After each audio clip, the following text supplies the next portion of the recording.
I think this will be mostly unanimous.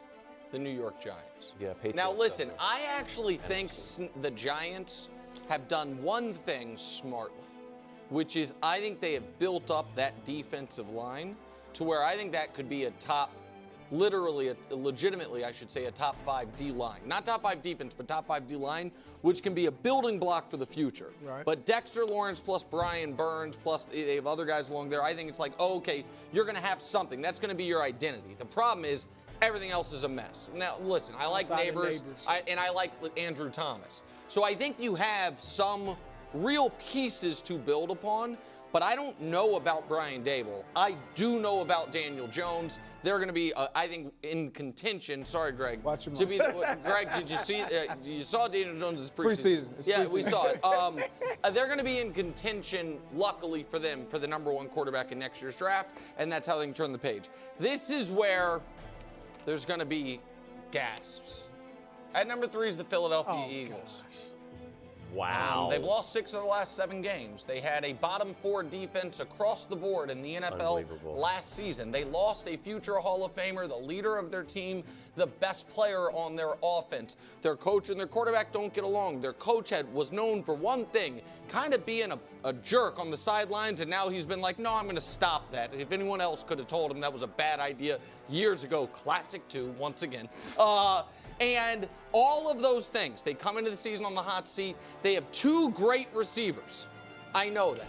I don't know much else about this football team other than their GM loves the acquisition of, oh, I knew who that guy is. Jahan Dotson? Oh, yeah, I remember him. He's good. Oh, is he? Especially as a third receiver. Okay, is he?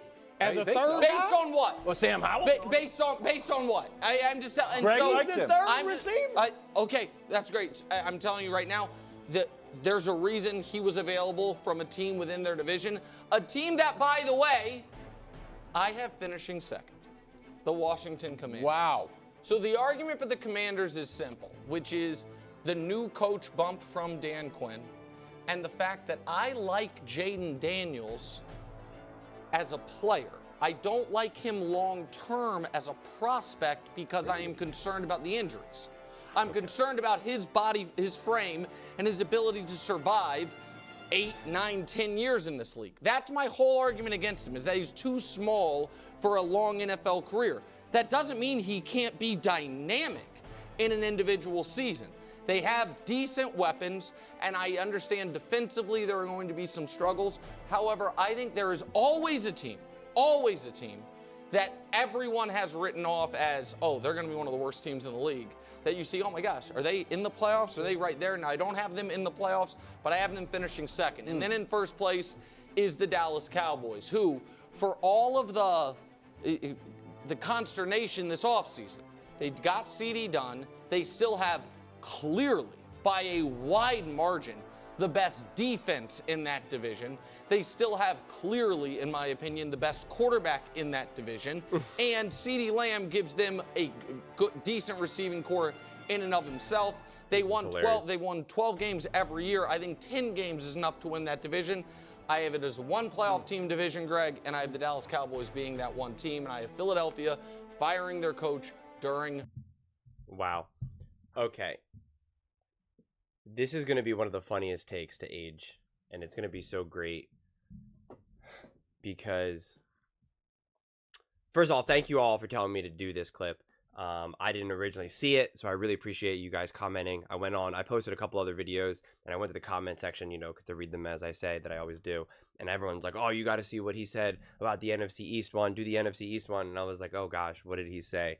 At least he didn't have them in the Philadelphia Eagles in last place, because that would be insane. Guys, oh, man. I don't even know where to begin. Quite frankly, on one side, I don't even want to make a video like this because it then does what the purpose was, right? He wants people to gasp, right? It's like shocking. Can you believe this? The end of, the Eagles are in third and the Cowboys are still going to win and the Commanders are going to be better. And it's just like what are we talking about here? That the Eagles offensive line should still and will still be a top offensive line in the NFL. They have the best 3 or 4 pass catchers, okay? In terms of A.J. Brown, Devontae, oh my God, Dallas Goedert, right? They're adding these weapons. They have Saquon Barkley now. They have Kellen Moore.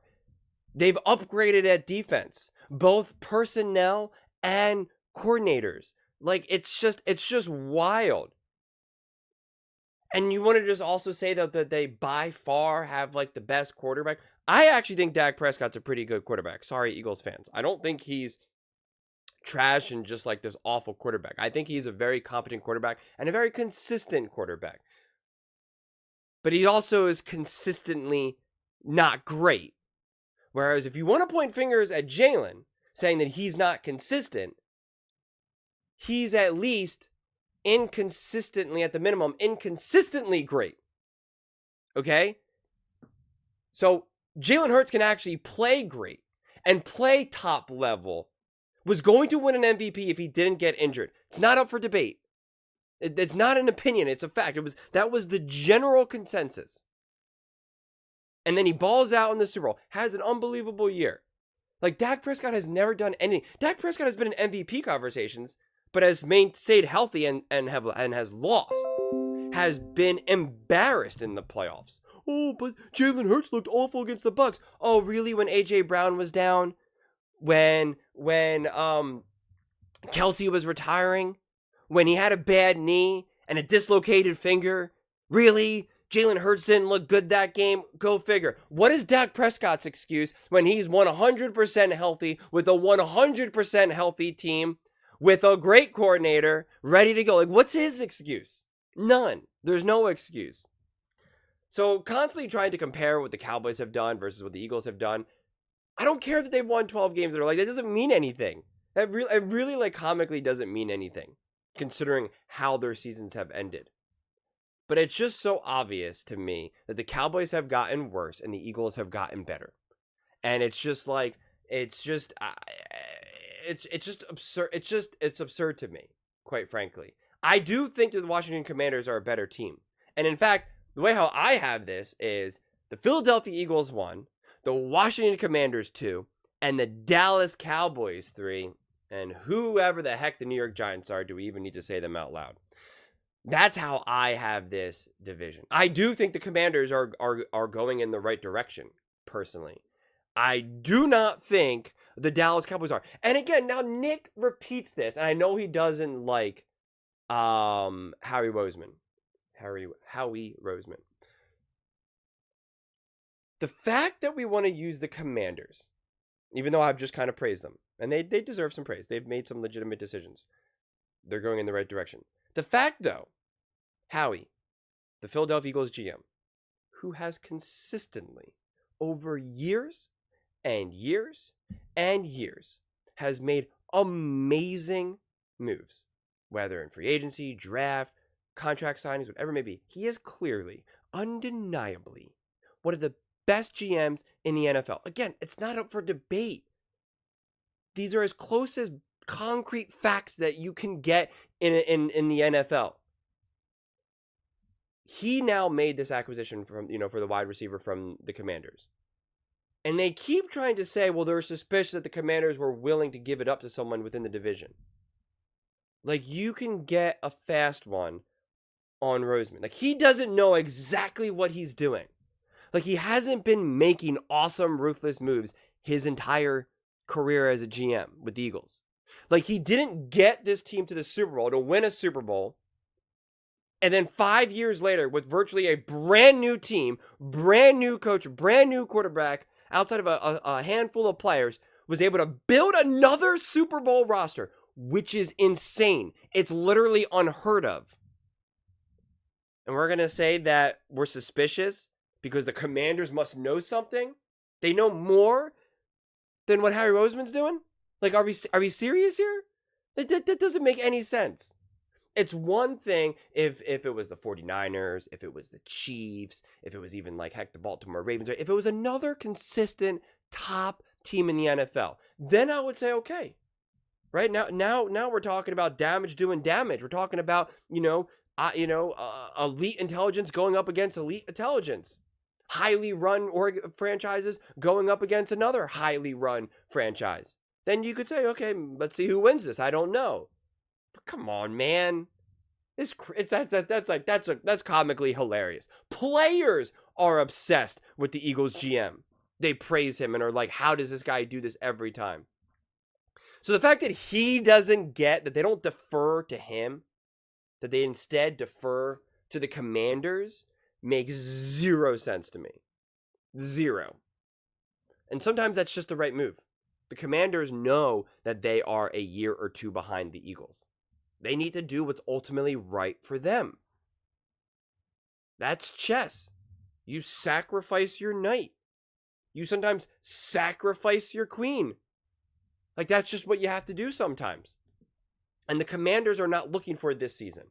Their timeline is the next 2-3 years or so.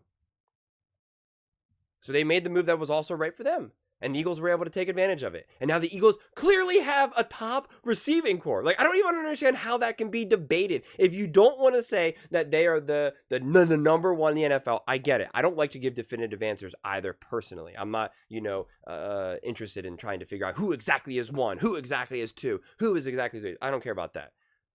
But it's clear that they are a top in the NFL. Like, what are we talking about? Just Devontae and AJ is insane. And again, they keep repeating this, that Kelsey this is the biggest loss ever. It is absolutely a loss. I don't know a single Eagles fan who's going to downplay just how great Kelsey was for the Philadelphia Eagles over the last however many years. But he has worked at length with the Philadelphia Eagles. He didn't go to a different team. He didn't say, I'm done, I'm out of here. I'm now playing for the Jaguars. He's still around with Philly. He worked for years to make sure his replacement was set up there. And in fact, it wouldn't shock me if Kelsey was like, I can retire now because now I know they have my replacement ready to go. He can carry the torch. And they paid him big money. So they must believe it too. Kelsey is a diehard Eagles fan as well. He cares so deeply about the Eagles. It is to his core. He is so passionate about the city of Philadelphia. He wants the Eagles. He doesn't want to leave and then have the Eagles not play well. He wants them to win. So he's done everything he can. He's been like all you could ask for, an all-time great to then try to get his replacement. He didn't have to do that. He could be like, are you kidding me? Do you know what I've done for this city? What I've done for this team? I'm not going to help you with my replacement. But he didn't do that. He stuck around specifically because it was asked of him, hey, can you please help us with this? That's what the Eagles did. They went to him and said, hey, man, can you please help us? And he goes, yeah, of course. And he did. So this idea that it's one thing if he just upped and vanished. It's one thing if he just retired and just caught off the Eagles completely. And they were like, oh my God, what are we going to do? What are we going to do? This was years in the making. This was a true transition. They knew what they were doing. And he had, Kelsey himself had a major part in it. So I think the Philadelphia Eagles are going to be great this season. I think they're going to be a top team in the NFL. I think they win the NFC East. And I do think this prediction, with all due respect to Nick Wright, and I feel like I really want to emphasize this in this video, because I know a lot of Eagles fans do not like Nick Wright. And since this is one of the few takes that I really, really strongly disagree with Nick, I do want to emphasize that we could disagree with Nick and we don't have to attack him as like an individual person, right? We could just say your take is wrong. Your take is insane, right? Like it's not, it's biased, whatever you want to say, but we don't have to attack him as like an individual person. I'm very strong on that when we strongly disagree with someone on here. Like the intention is to never be like, look at this guy, he is such a X, Y, and Z. Oh my God, right? Like I have no desire to try to rip down the individual. I want to rip down the take, right? You hate the sin, not the sinner. And to me, that's what this is.